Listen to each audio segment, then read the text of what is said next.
Hey cuties, PeachY here, welcome back to a new video, and in this video we have some Monster High news to talk about, from finally the full reveal of G3 Skelita, the new episode breakdown where we get to see Laguna and Gil meet for the very first time. We have some new information regarding Skultimate Secrets Series 4 being Ballerina themed and more, so stay tuned and let's get into it. Okay, so first up, let's talk about the brand new information we have for the Skultimate Secrets Series 4 dolls being ballet themed. So this, as always, this information came from GrimmaGrimoire on Reddit, who has been leaking a lot of Monster High, dolls and information that has so far been very accurate. So this information and also the Nightmare Before Christmas Skelita dolls seems to be very likely. So I actually saw this first by @KayaAndDolls on Instagram, and then I saw on Reddit that there was updates on the actual information. So first we got to hear that GrimmaGrimoire said that the Series 4 dolls, the Series 4 line was going to be ballet themed, because obviously so far there's been a theme every time. Series 1 didn't really have a theme, but Series 2 was winter themed with first dolls and pastels. Series 3 is neon fluorescent themed with accents of glow in the dark pieces, and now Series 4 seems to be ballet themed, with the characters being included here are Claudine, Cleo, Draculaura, and Abby. Now usually there's 5 characters, so here we only know so far of 4. I definitely think there's going to be 5, because why wouldn't there be 5 characters? There's always been five characters, but maybe we don't know who the 5th one is yet, or maybe there really is just 4 characters. Either way, this is very, very interesting, because Abby is super tall. Apparently she doesn't even fit in the locker box, so I don't know how they're going to do that. And then also on top of that, they're all going to be wearing pointy shoes, like ballet slippers, because the previous ballet dolls were released in the G2 reboot, and those shoes were really pointy. But maybe this time around the actual ballet shoes will not be like very high, like they won't have like a high heel. Maybe they'll just be like very plain slippers. So I'm not really sure how they will translate that theme into like the actual outfits and stuff. But if people were worried about the molded on tops or stuff, no, actually apparently it's going to be all fabric, removable clothing, and there will be like an accent of like a corset piece. So that's probably going to be like the big themed big clothing themed piece that's going to be on all of the dolls, as we've seen so far with previous series.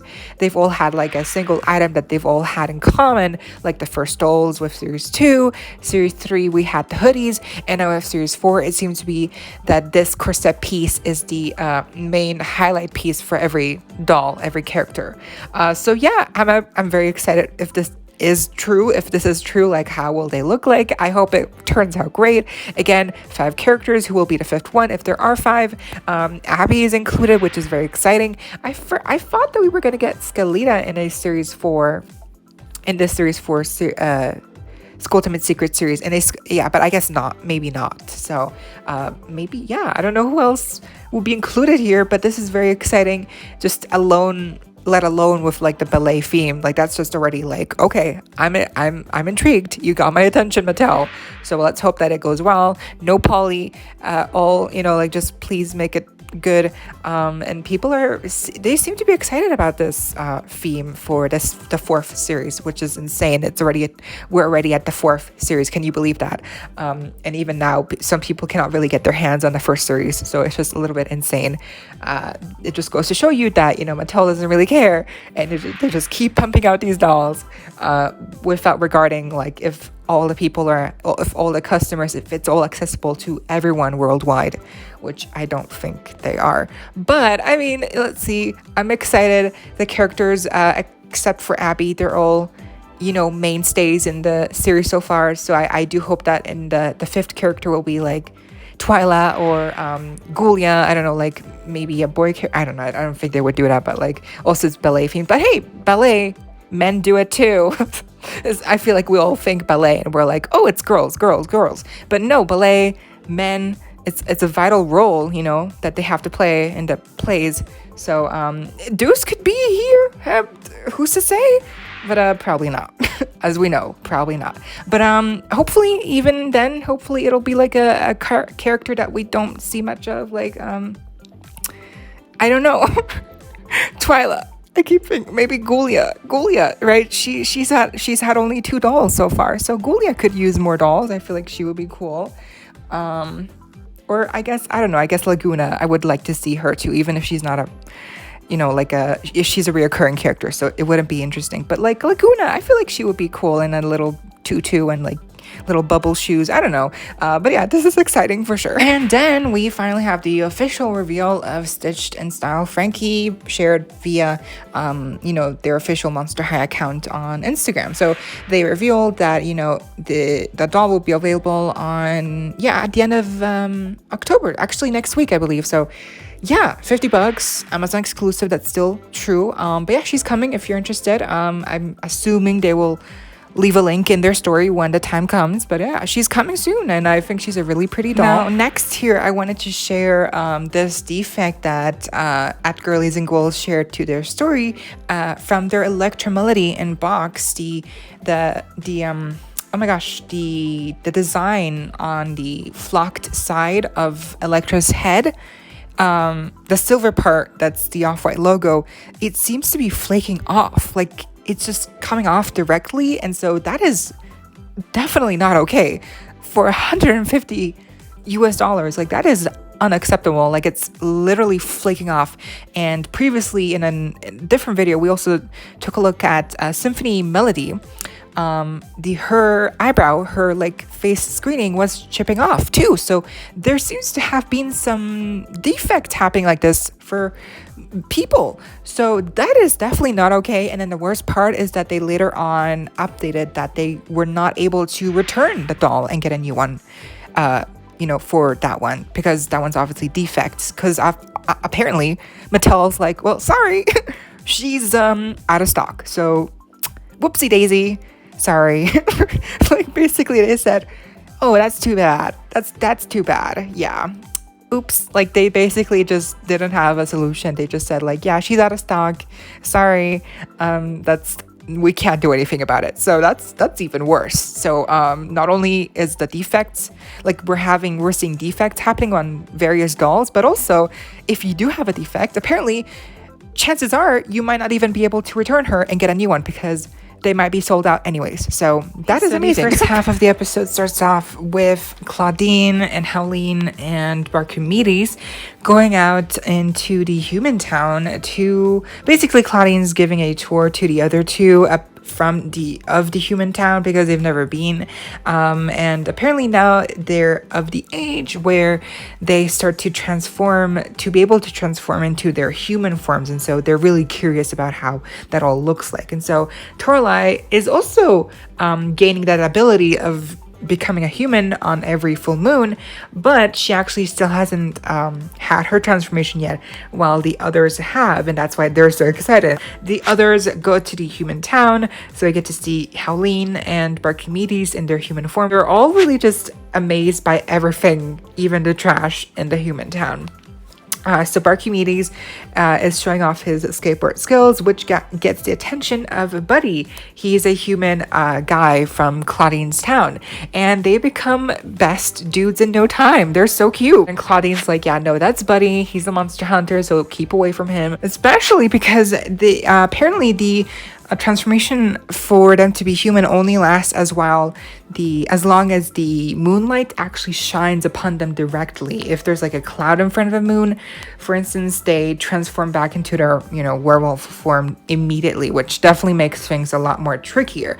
So they keep venturing out into the town, looking at just really mundane things, but these two are just amazed by everything. But again, they get into instances where they have to hide because of clouds passing over the moon, and so they transform back. They even meet Claudine's dad. They they have to hide in the trash because Ralph passes by and the clouds go once again in front of the moon. So yeah, they do that until they land in a cemetery where they also find out that Archimedes actually escaped and went to meet Buddy after all. And that's when once again the moon gets covered up, and that's right when Buddy is also filming Archimedes skateboarding, and as he transforms back into his wolf form.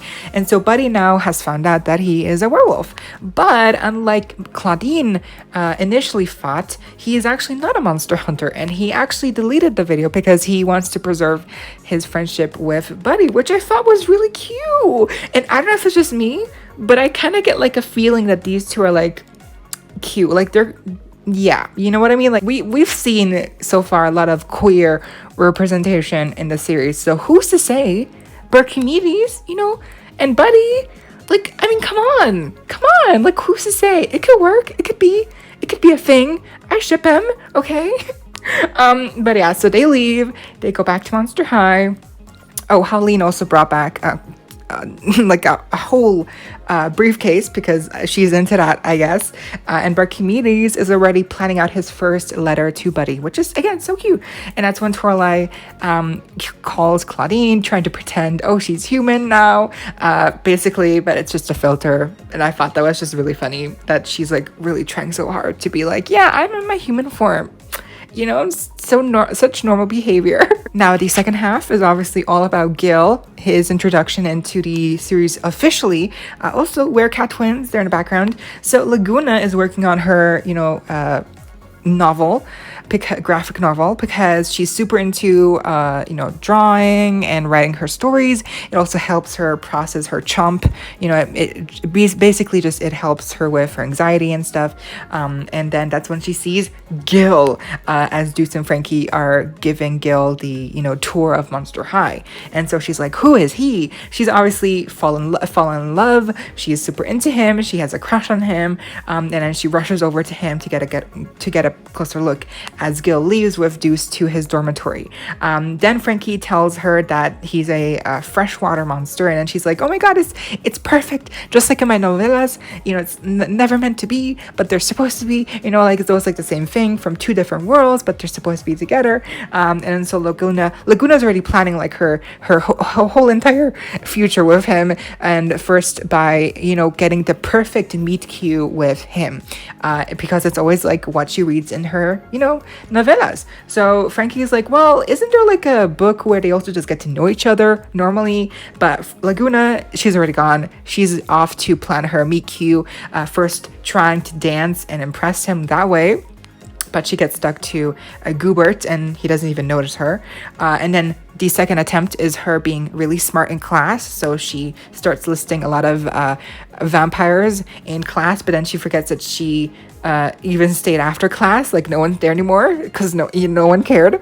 So that didn't work. And then the third attempt was her flexibility, I guess. And he walks by and he's just there to sit down on the bleachers. But she's like, she overhears that he will be really impressed by basketball players. So she's like, yes, I'll show him in my practice today that I'm a super good player. But he keeps only staring at his phone, and there's actually a reason for that at the end that he reveals. So Laguna's like determined. She's like not giving up. She's determined to get him to look at her, and so she keeps throwing balls one after the other. She's really exhausted all her energy, and so she gets Frankie to give her a little electricity zap to recharge her full of energy, but that's just too much energy. So she's like 100% times now, even more full force. She cannot be stopped. And then Gil does end up looking like at her really quickly, and that gives her even more motivation to keep going. But now it's daytime, which is when the monsters sleep, and then she gets Frankie to give her another zap again, and she actually gets so exhausted that she completely sleeps until the next basketball practice, and then she gets once again Frankie to zap her with more energy, but this time it's too much energy, and so she freaks out. She's like out of control. She's hurting even her classmates now, and so she feels really ashamed of herself that she let it go so far just to impress Gil. So she goes after Frankie. She apologizes to Frankie, which I thought it was a really nice moment. They hug it out, and then Frankie asks her like, well, what will you do? And then Laguna says, well, I will process these feelings the best way I can, which is, by drawing and, continuing on her novella. So then that's when they actually get their meet cute in the most, like, she had it all planned out. She was trying to do all these things to, impress him, but at the end, the most simplest meet cute was the one that they did end up having, which is her just in the library, and then him coming up to her being like, oh, is it like a not graphic novel? And then she's like, yeah, I write my own. And then they started talking about it, and he's like, yeah, my name is Gil. Just like, he's so chivalrous. Like, look at how cute, like just a little, like a little bow, like super gentleman behavior. And he's like, I got a ton of graphic novels on my phone, and that's why I've been reading them all day long, and that's why he hasn't been looking up from his phone, because he's been reading them all the time. That's why he's been so stuck to his phone. And then he slips underwater, and Laguna's like, oh yeah, that's like just water, pipe travel. It gets a little bit messy. And then he's like, oh my God, I didn't know that existed here on Monster High. And then he's like, yeah, maybe you can give me a tour. And basically, they're both super into each other. And then Laguna's like, yeah, I'll give you a tour. And then he's like, yeah, I'll race you to the next spot. But then he says not to impress you or anything. That would be like super dumb. And then Laguna's like, yeah, it's totally dumb, because she just tried to do that to him. So they're so cute. I love him so much. They're so cute already. And it's just really funny how they ended up actually meeting at the very end of the episode. So a little bit sad, but at least it was a really cute moment, because that's where it ends. And lastly, we finally got to see G3 Skelita's full design revealed by sheafontana, as always, the showrunner of the animated series. And in a caption, she wrote that the episode where Skelita debuts will be airing on next week, Tuesday, the 24th of October. So that is so exciting. Here she is. She looks exactly like her concept art that leaked a while ago. And she's even cuter, if that's even possible. Look at her. I love her face. I love her expressions. I like the hair. I like her outfit. I think it's just like a really even more intricate and colorful design for her. And I think most people are really also liking her design. I think the only criticism that people have had that I've seen is that her bones are really thick. That she takes a saying of I'm just thick boned literally to other like heights, because she's literally like very thickly boned. Her knee bones are huge. So but yeah, I think that's they made her this way because if you've noticed, all of the characters have a very specific character design where they all just have very thick arms, well, specifically like very thick legs, and then just they have a specific design, like they're animated, they have a specific look, and I think they just translated that to a Skelita, and obviously she has bones, so they're gonna make the bones thicker just to make her fit in with everyone else. I think it would be weirder if she would definitely like stand out if she didn't have as thick bones, it would look weird if she's the only one here who's like skinny and like has skinny bones, and like even if bones are supposed to be skinny, most of them anyway, it would just look weird because everyone else has like a very like it just a very unique and specific design that all of them have. So I think it's good that she looks fine, basically. I think she looks fine. I don't know why people are like obsessed with like her knee joints looking huge. Like it doesn't matter. I think it's also better this way because her doll obviously will be more durable then, and she won't be as skinny or fragile as for instance G1 Skelita. I mean, her body. I have one Skelita doll, and I'm scared to touch her because she's all bones. I literally. And she really is fragile. So I'm happy that here they're thinking ahead. I'm also thinking for sure with the doll, like they're gonna do for sure one day, hopefully this is better this way. She'll be more durable, and it's just better. So I'm happy. She looks, and again, I think she looks amazing. Her episode's gonna be about her and her grandma again next Tuesday, and it's a fashion competition, so it's really exciting, and I can't wait to see what happens, and I can't wait to see what like how she sounds, and yeah, because she looks amazing. I'm just happy she's here. And that was the video. I hope y'all enjoyed. Leave a like, share, comment, subscribe, hit the notification bell, and become a member today so you don't miss out when I post more content like this coming your way daily and keeping you up to date with all the little tea you love. Stay safe, be kind. I hope this next time. Stay peachy. Kisses and happy weekend.